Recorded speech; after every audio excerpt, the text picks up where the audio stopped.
I have lived in Clairton since end of 1992.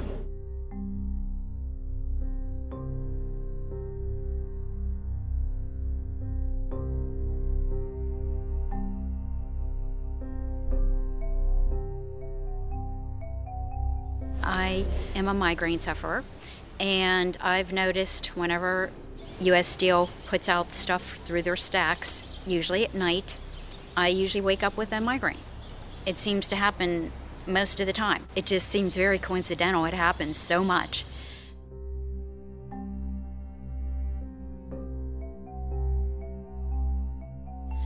Again, when I have traveled back and forth at night, I've noticed at all kinds of different times. It isn't even before midnight. And they have the smokestacks open, and you can have your windows closed, you can have your vent closed, and still the smell is so bad, and you get a taste in your mouth. It's terrible. It just seems like there's so many. Every single family that I have come into contact with either has cancer in their family, have had people die of cancer, or multiple members of their family. I mean, it's very prevalent in this area, cancer of all kinds, not just lung cancer, but you name it.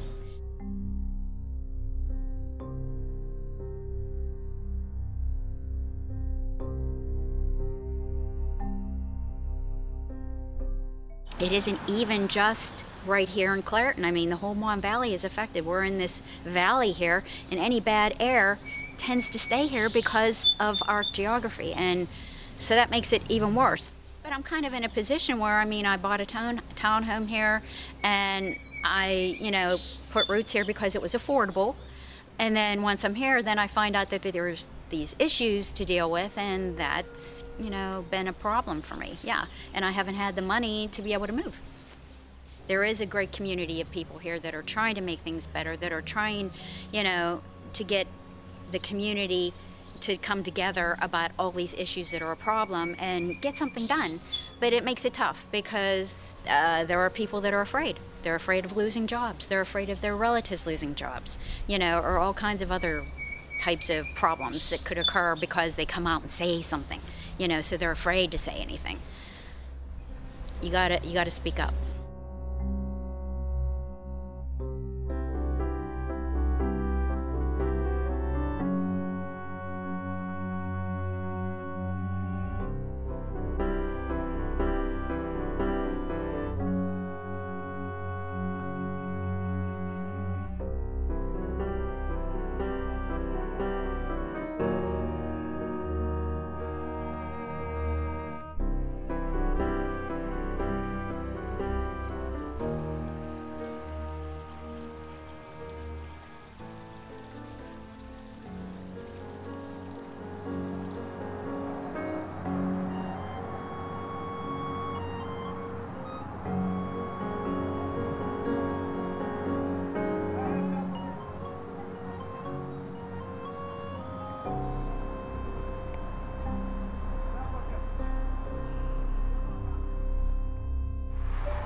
So my name's Albert Presto. I'm an assistant research professor in the Department of Mechanical Engineering at Carnegie Mellon University.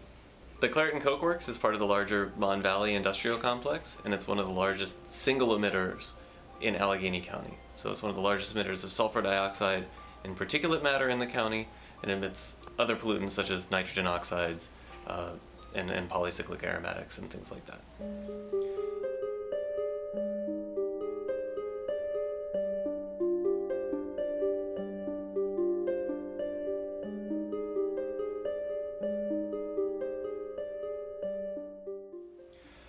So that obviously has an impact on the neighborhoods that are near the Clairton Coke Works. The other thing that happens is that these emissions do not stay right near the Coke Works. So they get picked up by the wind and carried around, and they create these large emissions plumes that can be detected many miles downwind. And so we did some measurements in parts of the Pittsburgh southern suburbs and in the East End and Squirrel Hill And on a lot of nights, we could actually detect these plumes that were coming from the Mon Valley. Plumes, while they might not trigger any sort of violations of EPA rules, they do cause elevated concentration events in these locations. And the other is that they're somewhat hazardous because these exposures are often at night. So we typically detect the plumes during nighttime hours, so between the hours of midnight and 6 a.m., when for the most part people are at home and asleep and maybe not aware that they're having this exposure.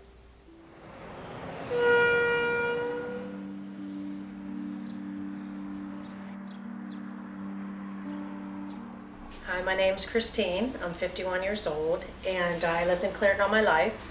Had to move here, where we are right now, because of kidney cancer.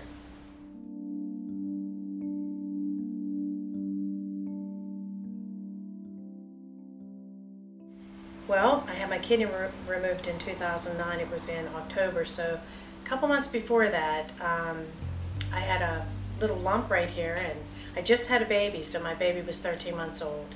So I thought it was due to that, you know, so I went, and the doctor said, she said, I'm gonna go with it, you know, so let's go and get a scan. So we did, and then that led to Christine, when she called me, you need to go immediately to get a MRI. So then it went from the MRI to Christine, you need to go get a CAT scan, like right now. This all happened in a matter of weeks, you know, so, you know, I have this baby, you know, 13-month-old baby, and it just was devastating to me.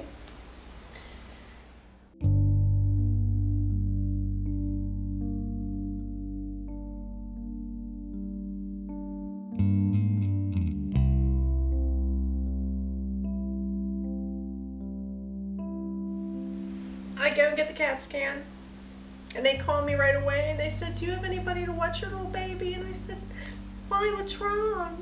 They said, you have kidney cancer, and we made the appointment for you. You just have to come into the hospital. The check-in time, they did everything for me. That's how bad it was. That's how urgent it was. It was a hair away from your bloodstream, and it would have been nothing we could do for you. So, by the grace of God, that happened.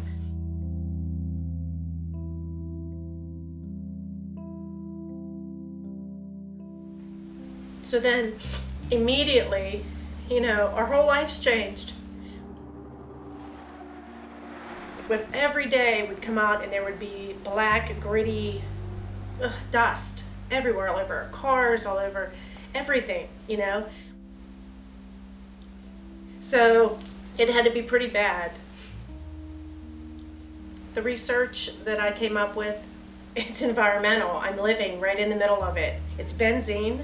And benzene comes from burning coal. Within 7 months we moved because I wasn't willing to give them my other kidney. That they need to do something.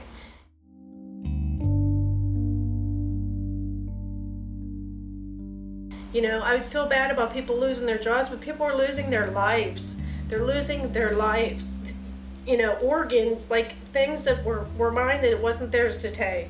So that's what hurts me. I really feel that they need to do the right thing. And shame on them, because if they can do something about it and they're choosing not to, wow, that's just terrible.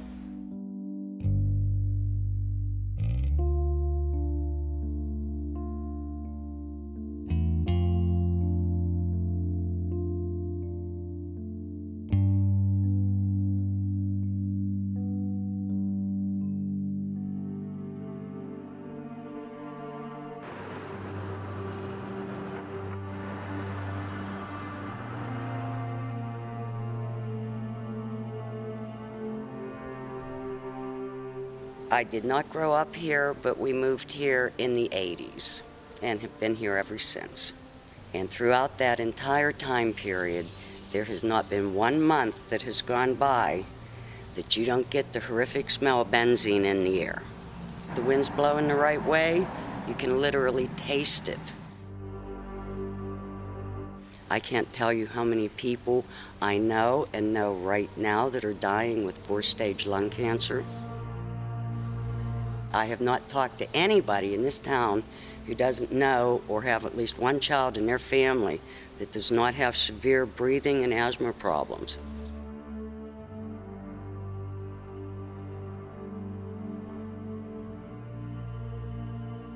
Well, you always have to take into consideration the pros and the cons, the positive and negatives. U.S. Steel did have a good impact for a long time with the amount of jobs it provided. When things got really bad with the soot and all that, they did work to clean it up.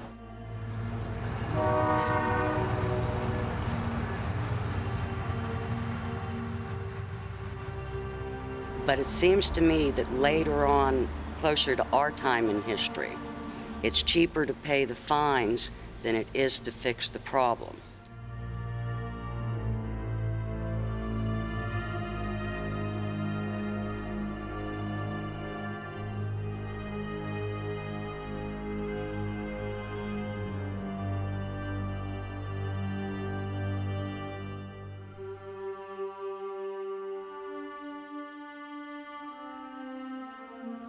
The people that were born and raised here have a very strong connection to here. There is still a sense of community. There's a lot of really good people I've met in Clairton, and I'm very happy to have lived in this community and raised my daughter here, even though it was a challenge. And it doesn't matter if you're black or white. The people that grew up here really had a connection to it. And it's very sad to see what's happened to it, and it breaks all of our hearts to see it. And there's nothing we can do about it. But at this point in time, U.S. Steel is not helping anybody.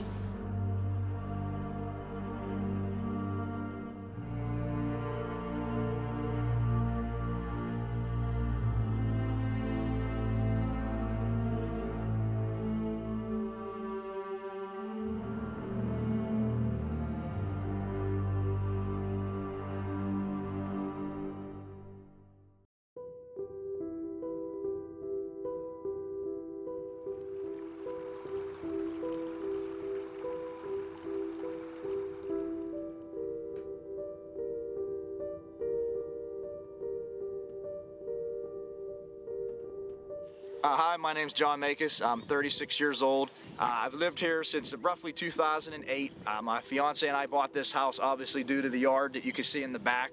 We got almost 2 acres of property. It's kind of rare, you know, in the city limits.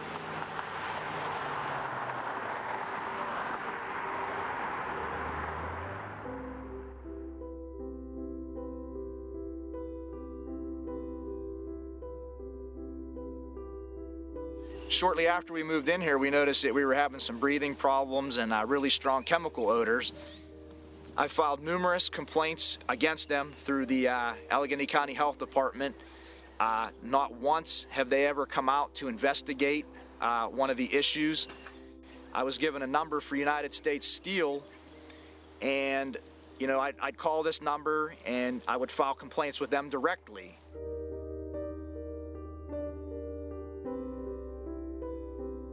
And then they actually started turning me into 911, which, you know, there's not much 911 could do. You know, they sent the fire company here. You know, they obviously didn't find anything wrong. All they were checking for was carbon monoxide. And it's what they should be testing for is sulfur dioxide, benzene, toluene, you know, poisonous chemicals like that.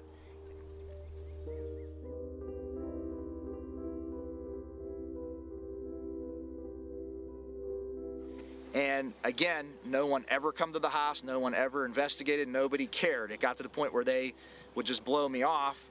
And then the first time I called the health department, actually I want to say it was the second time, I'll never forget it. The gentleman said, "Why don't you just move?" We literally just purchased the house. You know what I'm saying? You got lots of money involved in buying a house, you know, and you can't just move. You shouldn't have to move. There's nights where when there's no inversion and the wind is not blowing and carrying the air from that area, that their site over here, you know, I could breathe fine. You know, I wake up, I don't get migraines.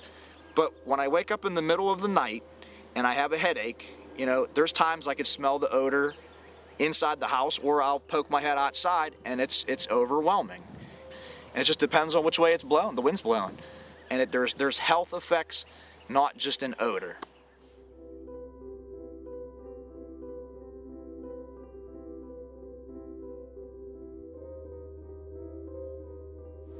I think PennFuture needs to be involved 100%. I think it's great that there's actually people that care. You know, I understand it's a company, you know, you can't shut it down. What's wrong with going 8 to 5 and then idling them batteries to the point where there's nothing coming out? This way, we could sleep with our windows open. People could go out and play. Their kids could go out in their yards and enjoy it. You know, they don't seem to understand that it's not just an odor. It's more than an odor.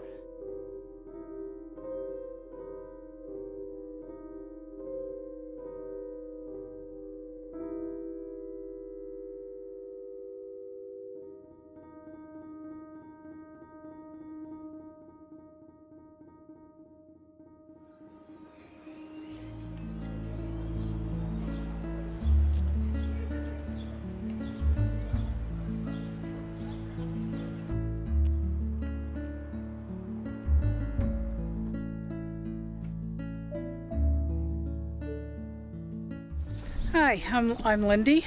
I have lived in Clairton for over 15 years.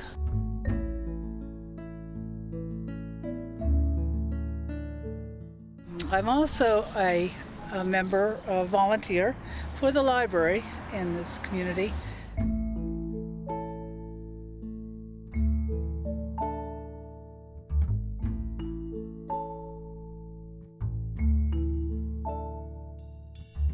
We just finished our third day of a local art exhibit and sale. All of the people who entered pictures were either have lived here or are living here now. Absolutely marvelous. The talent in this place was unbelievable. One of the exhibitors in the show is a man named John. I guess we'll just say John. He lived here all his life, and he remembers a lot of the old buildings that were here as a young man, some of which are now torn down, and he has drawn them freehand from and gotten the background of even what has changed since then. This particular picture is John's picture of what the building behind me, which was the sports shop where the Clairton Bears all got their uniforms and the men got their bait for fishing in the Monongahela River. He went back and he reconstructed exactly what it looked like in the day, even down to the car in front who belonged to the owner at that time, many, many years ago. Clairton has had a bustling downtown. It's flat, it's nice, 2 main streets. The art show had pictures of people from the town doing various occupations, and the Montour Trail, which runs right through the town a little bit to the east here.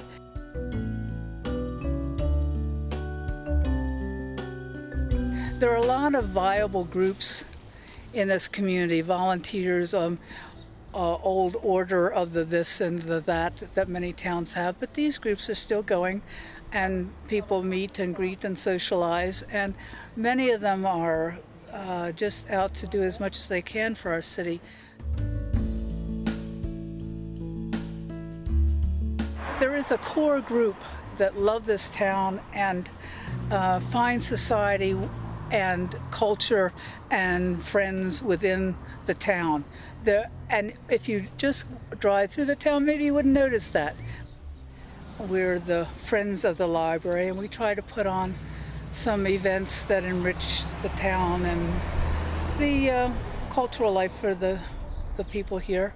One of the most vibrant places in this town.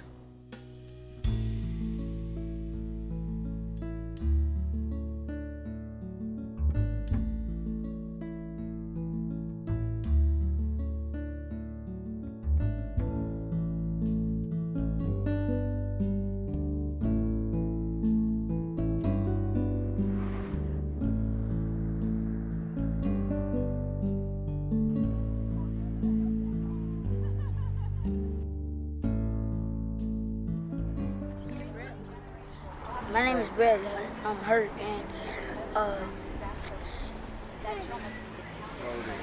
9 years old. My name is Tayton Harvey, and I'm in 4th grade. I'm 10. All right, I'm Jaden McDougald. I'm in 10th grade. I'm 16 years old, and the group, what he means by the group is SPC, Stay Positive Clairton, and by that is we come down sometimes after school, sometimes whenever we're open, and pretty much we do homework, play games, have events, plan trips we take out of states and things like that.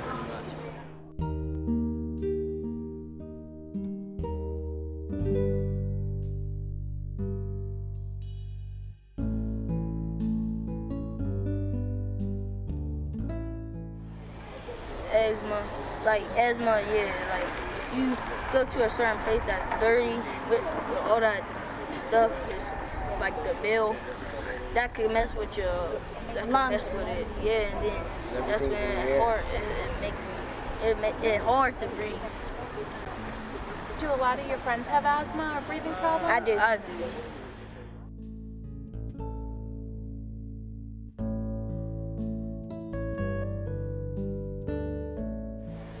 But in football, it's like hard because where do you practice? Practice either over there or down the ball field. Yeah. Across the street from the stadium. Yeah.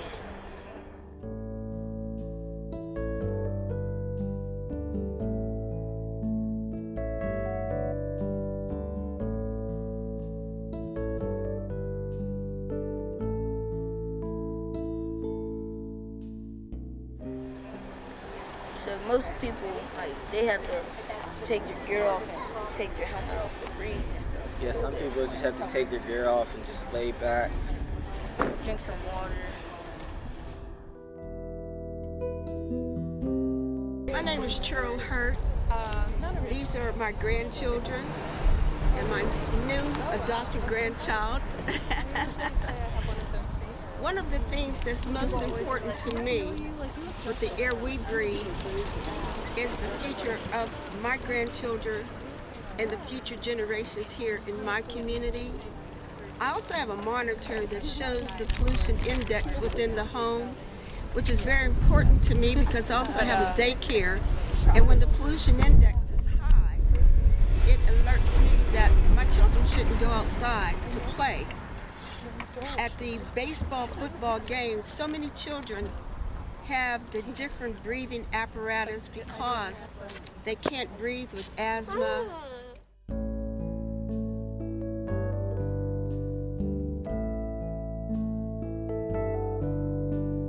So it's a problem. And I'm here with all of my grandchildren to say that we hope that the air pollution can be looked at as we see it.